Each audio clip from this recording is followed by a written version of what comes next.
episode of No Sweet Talk. I, Dr. Priyanka Singh, postgraduate student in the Department of Pediatric and Preventive Dentistry, have the privilege to ask questions that were sent in from our viewers to Dr. Ashwin Javrekar sir, professor and head of our department.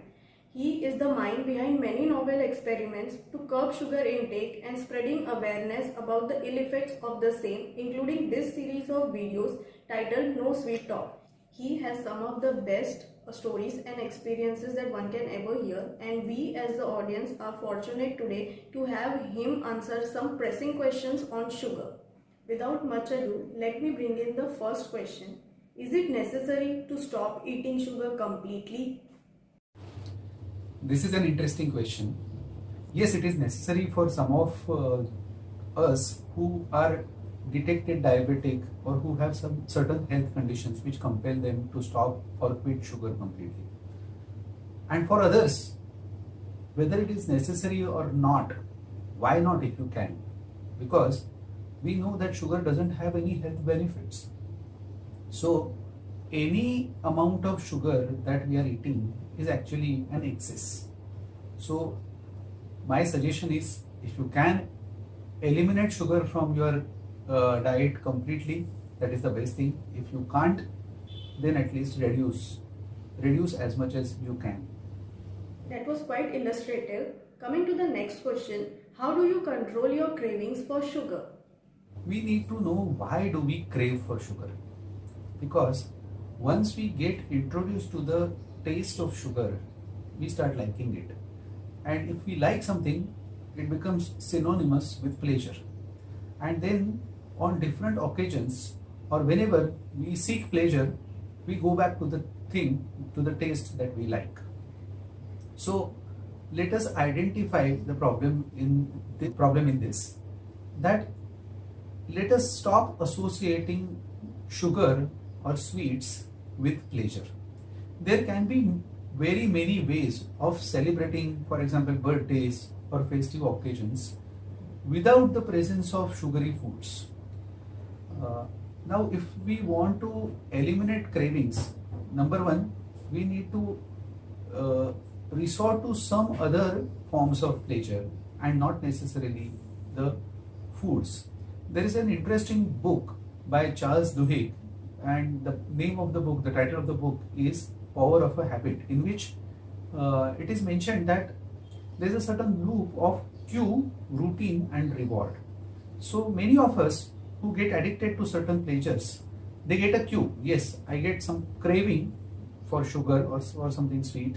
Then I follow a certain routine. Like I go to the fridge and I open the fridge and I find something sweet and I eat it, and that's my reward. I get pleasure after eating that. So we have to break this chain. So if we, instead of going to the fridge, change the routine and maybe call up someone whom I am interested in talking to and haven't spoken to for a while, and that also gives me some pleasure. I may forget that I had to go to the fridge to pick up a chocolate or something and eat it. So a change of routine is something which is necessary. Also, there are certain substitutes available. For example, you can, instead of having a chocolate, you can have a sugar-free gum, or you may try a good fruit, because fruits are also tasty.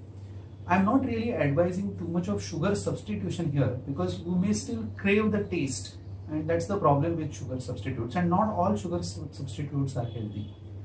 Also, focus on the quantity of consumption. If you can't quit it totally, at least reduce the quantity of sugar, and gradually you will have less cravings for it. Also, it is possible to set some goals, such as, okay, I crave for tea, so I should focus on reduction of sugar in tea.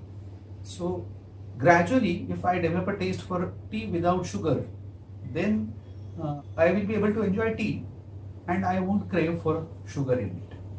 So these are some possible ways to overcome the cravings of sugar. It was interesting to know that, and I am sure it will help audience too. Coming to the next question, does sugar have any nutritional benefits? Sugar doesn't have any nutritional benefits. In fact, a crystal of sugar that we could eat is excess.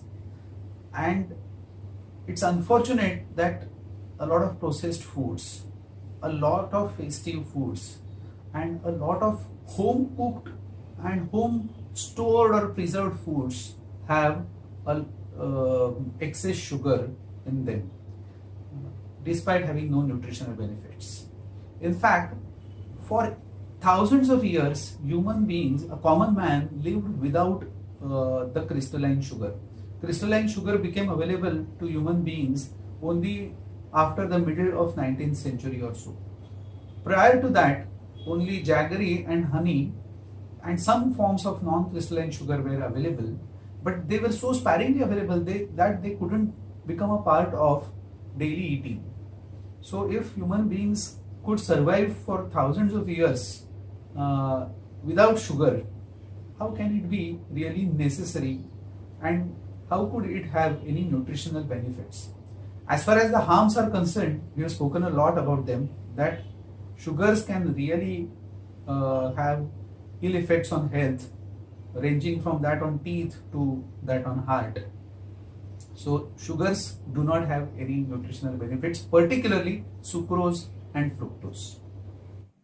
The next question is from a viewer asking to know if biscuits contain sugar. Yes, of course they do.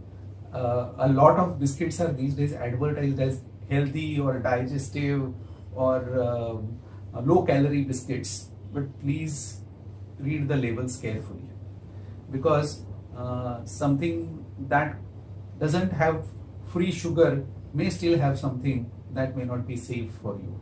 And by and large, most biscuits or cookies, they have sugar. Even I wanted to know the answer for the next question. What about the sugar content in fruits? If one is completely quitting sugar, so he or she should also stop eating fruits? This is another interesting question. Yes, sugar is there in fruits, but let me classify sugar to answer this question properly. Sugar can be intrinsic or extrinsic. Intrinsic form of sugar, that is the sugar present in fruits, is much safer because sugar is encapsulated in the mesh of fibers, and when we eat a fruit, we don't just eat sugar, we eat the fruit which contains sugar with a lot of fiber, and so its digestion and absorption is much different, and metabolically this is a lot different from eating the sugar present in the fruit, that is the extrinsic sugar. When we eat an apple, it is safe, but when we convert an apple into an apple juice, or the same with oranges also, an orange into an orange juice, what we consume is the extrinsic form of sugar. The fiber gets removed. Even if we make it a smoothie, now it's not a well encapsulated form or the combination of sugar and fiber that we are consuming. So having a juice can be harmful, having fructose powder can be harmful, having certain dry fruits can be harmful, because now they are in the extrinsic form of sugar. But having a fruit is generally safe. Also, when we eat fruits, we may not over consume them, but when we make a juice, it is quite possible that we over consume it. And also we get preserved or canned juices which can be stocked, which can be very easily available for us to consume, and we thus tend to over consume these things. So please go back to the traditional way of eating fruits and remove the juicer and the canned juices from your routine. Thank you, sir, for this answer. Next question we have received more than once, that is how to read food labels for sugar. My first point in answering this question is most labels are deceptive. So it may not be possible for us to understand what is there in the packaged food just by looking at labels. So I'm really sad making this statement, because I myself have tried understanding a lot of labels and I couldn't. And I'll just give you one example which happened with one of my uncles recently. He's a diabetic and he was prescribed a protein powder by a doctor. And of course the intention of the doctor was good because he at his age required proteins, and his dietary recommendation was good. However, the protein powder that my uncle was consuming, it was mentioned as safe for diabetics and had some 40% maltodextrin in it. So out of 100 grams, 40 grams was just sugar, and which neither the doctor nor the uncle of mine knew about. Now luckily I told him not to consume this because it contains a lot of sugar. But this is the problem with a lot of packaged foods. In fact, certain packaged foods with labels such as no added sugar are also not safe because they would already have sugar in abundance in them. So how do we read labels? First, we should understand our health literacy. But it is not so simple. And I think some good governance is necessary here. The industry also has to be more responsible in labeling the packaged foods. And there has to be a better control by the FDA or the necessary governing body on this. But be careful, whenever there is a label, doubt the contents. And in general, if we say no to processed foods, or if we eat less processed foods, that's safer and healthier for us. Thank you so much, sir, for this amazing question and answer session. I can't wait for the next round of question answer that will be continuing in the next week. Till then, if you have any other questions, you can put it in the comment section or you can simply email us. Thank you.